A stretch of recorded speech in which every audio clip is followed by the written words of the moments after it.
Hello लोगोफोर आरोबाव आं दिनै नोंथांमोननि गेजेराव मोनसे गोदान भिडिअ लानानै फैलायबाय। नोंथांमोना नैबे गोदान भिडिअखौ फुल नायलांजोब होनब्लासो मिथिगोन नोंथांमोना दिनैनि बे गोदान भिडिअआ मा। नोंथांमोना नैबे आंनि चेनेलाव गोदानै फैदोंब्ला आंनि चेनेलखौ साबस्क्राइब खालामनानै गालां आरो भिडिअखौ मोजां मोनोब्ला भिडिअखौबो लाइक शेयार खालामनानै होदो। लोगोफोर बिदिब्ला फैदो दिनैनि बे गोदान भिडिअनि सायाव नोंथांमोना नैबे भिडिअखौ जोबजासिम नायलां आरो जोबनायाव मोनसे कमेन्ट खालामनानै गालांब्लानो जाबाय।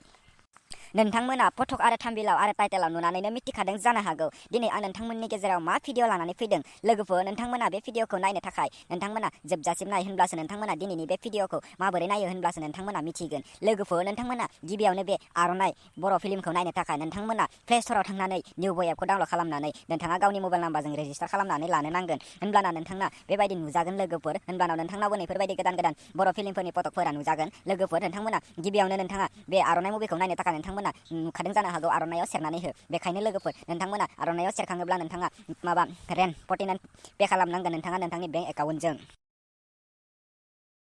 नोंथांमोना गावबा गावनि UPI credit card debit card फनपेजों नोंथांमोना बेवहाय फैसाखौ पे खालामनानै नोंथांमोना नैबे भिडिअखौ 3 डेजसिम कन्टिनिउ नायनो हागोन। लोगोफोर नोंथांमोना मिथिखादों जानो हागौ नैबे भिडिअनि डाइरेक्टरानो जादों प्रबिन मैथा बर'। लोगोफोर नोंथांमोना दासिमबो बे आर'नाइ फुल मुभिखौ नायाखै नोंथांमोना नायनानै लादो। नोंथांमोनाथ' बयबो मिथिखाबाय जानो हागौ बे भिडिअखौ बोरै नायो। बेखायनो नोंथांमोना दासिमबो नायाखै अब्ला नोंथांमोना नायहैनो हागोन।